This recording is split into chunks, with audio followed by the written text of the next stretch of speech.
Are you a digital shooter that would like to try film? In this edition of Jules Voto's Photo Focus, I'm going to explain what you need to know to shoot film that's different than digital. Now, I know a lot of young people today are shooting film, but there's also a lot of people shooting digital that want to give film a shot. Now, you could pick up film cameras very inexpensively. Lenses for older film cameras have become more expensive in recent years because of mirrorless cameras that can use those lenses. Old manual focus lenses, in fact, almost any lens can be adapted to a mirrorless camera. So, one of the big differences between digital and film is that with digital, you could change your ISO on the go. If you're shooting outdoors in bright light and you go inside in a dimly lit room, you could up your ISO and the quality is excellent. With film, it's a little different. With film, you are stuck with the ISO of the roll that you loaded into the camera until you finish that roll. So you got to do some planning, a little more planning when you're shooting film. For example, if you plan to go out and it's a beautiful day, well, you could use a slower speed film. You could probably get away with a 100 speed film, right? Nice, bright, sunny day. You're going to be shooting at the beach. You don't need high speed film. But if it's a heavily overcast day, well, you may need a 400 or even an 800 speed film. And if you're going to shoot action, another reason to have a higher speed film. Now, what about if you go indoors? So you're outdoors shooting and it's a nice day, and then you go indoors and the light, of course, is much dimmer. You may need a higher speed film. So what do? Well, you could just shoot through that roll real quick. You could just rewind it, but film is expensive today, so you'll be wasting film. Now, you could work with two cameras. Have high-speed film in one and a slower speed film in the other. Now, you run into something else if you're shooting color. If you're shooting color slide film, for example. Okay, outdoors, it's beautiful. You're shooting a 100 or a 200 speed slide film. Now you go indoors, and even if it's bright light, if it's bright incandescent light or fluorescent light, you run into other issues. Slide film, if it's a daylight balanced slide film, you go inside and you're shooting under incandescent light, well, the resulting slides are going to come out with a yellow, reddish, warm cast to them. So you need some filtration. So it requires you to think a little more. With digital, in a situation like that, you could just change the white balance. You do a custom white balance off a white card or a gray card, and you will get pretty accurate color. So I know this sounds a little discouraging, talking about film this way as compared to digital, but it just requires you to think.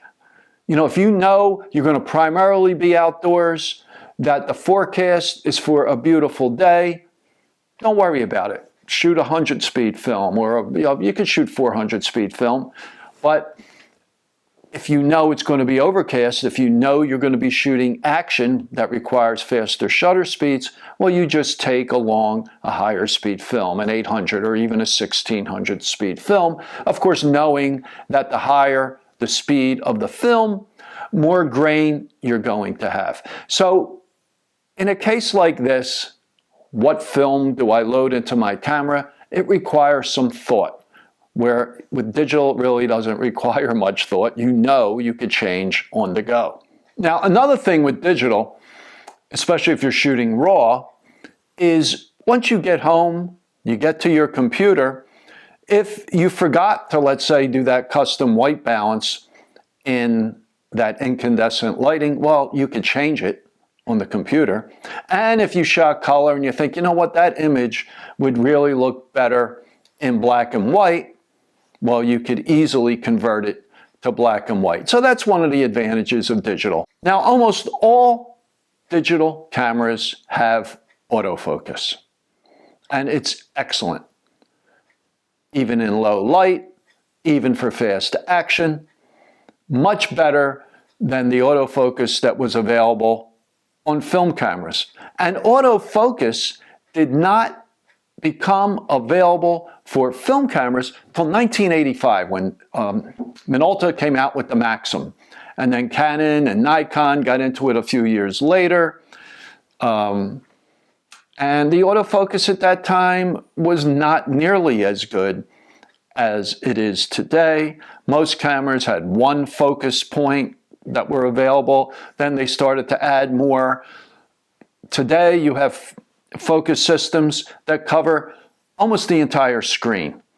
So again, autofocus is much better today. But back then, cameras made in the 50s, 60s, 70s until the mid-80s were manual focus cameras.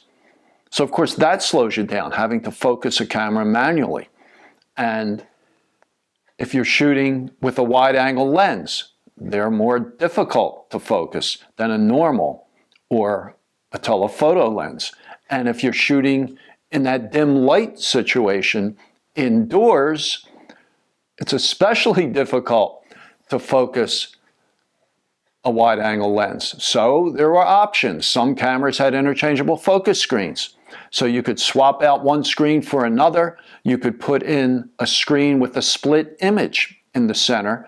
That made it a little bit easier to focus that wide-angle lens.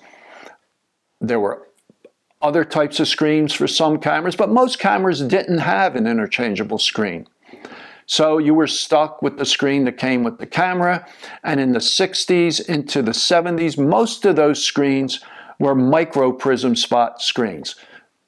They helped a little bit with focusing normal and telephoto lenses, but with wide-angle lenses, still the split was better. And then starting in the 70s, a lot of cameras came standard with a split image screen that had a micro prism spot surrounding it. And of course, you could focus anywhere else on the screen. So you had to be more careful with the film camera and take your time to focus. Now, practice, of course, as with anything, makes perfect, and you're going to get a much higher percentage of in-focus shots if you practice focusing. And I did a video on focusing, and I'll put a link in the description below to it.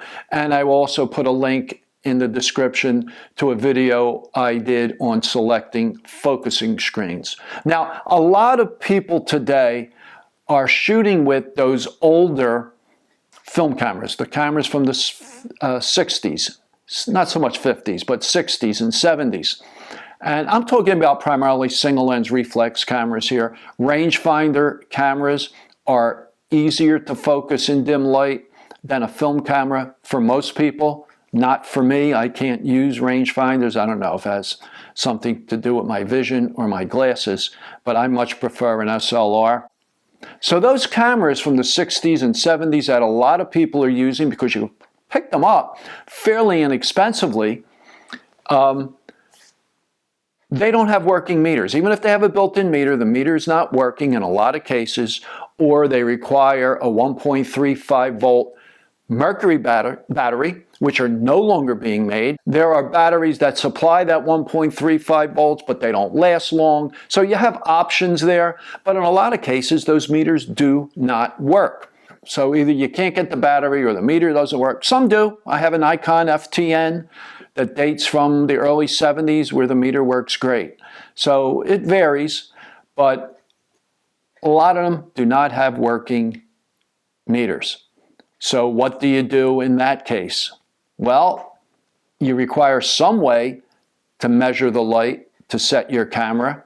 Now you could use something called the Sunny 16 rule, and it's a simplified method to determine exposure, but the best thing is to have a meter. And I will be doing a video in the coming weeks on choosing and using handheld exposure meters. So look for that if you have one of these older film cameras or if you intend to buy one, and you will need a way to measure the light. There are also apps for your phone that are available. I'll get into that in that upcoming video. Now, another thing with respect to meters, with digital cameras today, most of them have a choice of different metering systems.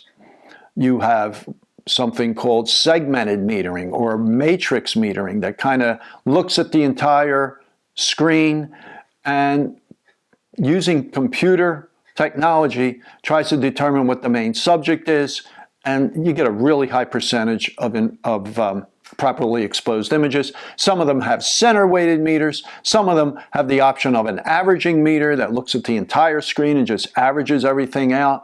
Some of them have spot meters. Now, even the film cameras that have working meters from the 60s and 70s, most of them had one type of meter, with a few exceptions. They either had a full area averaging, they had some type of center weighted meter, they had a partial meter or a spot meter. Now, a couple cameras, including the Mamiya DTL series, had two built-in metering systems, an averaging meter and a spot meter. And I believe there was also a Ricoh camera that had dual metering. And I did a video on the Mamiya, and I'll put a link in the description below to that camera, but the model I have, the particular one I have, although in beautiful condition, the meter doesn't work. So it wasn't until autofocus came in, and in the late 80s, when we started to get multiple metering systems in film cameras, autofocus film cameras. And my Nikon F4, which was introduced in 1988, had a form of matrix metering, although it wasn't as good as the matrix metering of today. It had center-weighted metering, and it also had spot metering. So it was nice to have that choice, which you have now on, like I said, almost every, if not every, digital camera. So just to kind of review a little bit, as I said, you have to think more with film before you shoot. You have to know your metering system. If your camera has a built-in metering system, you want to know it. Is it averaging? Is it spot? Is it center weighted? Know what that camera sees, what that metering system sees when you're metering your subject, and know if you may need some filtration if you're shooting color in incandescent lighting, fluorescent lighting, whatever the case may be. Now, another thing with film, of course, you're not going to see your results for several days at least, unless you're doing your own processing and printing. So another reason to be careful, take your time, and think. And I keep coming back to this think, saying think about what you're doing. And before you go out on a shoot, especially if you're new, just run through everything that you need to know. You know, look at the forecast, know what the weather is going to be like, know what film you should be taking with you, know if you may need some filters. Just give it some thought. Don't just grab your camera and run out the door. And also with film, some people, when they're first starting out, could potentially not load the camera properly. So make sure you know how to load your camera. Check the rewind knob. If it's one of the older cameras, it doesn't have a built-in motor. Make sure that rewind knob is turning as you advance the film. And if it isn't, that means the film was not properly attached to the take-up spool and it's not going through the camera. Now, in some ways, in many ways actually, I think it's more satisfying to shoot film because you feel you have more to do with the whole process. You're focusing, you're setting your exposure, you are taking your time, and it just feels better, I think. And you feel you had more to do with the final result. Where digital cameras, even autofocus film cameras with auto exposure, it just feels like you're pressing the button. You're looking at your subject, framing it up, and pressing the button. With film, with digital, with autofocus, auto exposure cameras, the one thing that is the same for all those types of cameras is, well, actually two things, is your choice of subject and your composition, how you frame the image. And that's a big part of being able to produce good images.